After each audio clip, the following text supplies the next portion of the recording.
Farofa Brazilian toasted cassava flour. Ingredients: 2 thick strips of bacon diced, 2 tablespoons of butter cold, half onion diced, 2 cloves of garlic minced, 1 c of white yucca, cassava flour, s+p to taste. Instructions: add the bacon to a cold skillet, and heat up over medium heat. When the fat from the bacon begins to melt, add 1 tablespoon of butter. When the bacon begins to fry, add the 2nd tbsp of butter.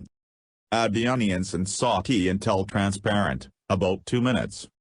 Add the garlic and fry until golden. Add the yucca flour and season with salt and pepper to taste. Let it toast, stirring gently and constantly to avoid burning, about 2 minutes.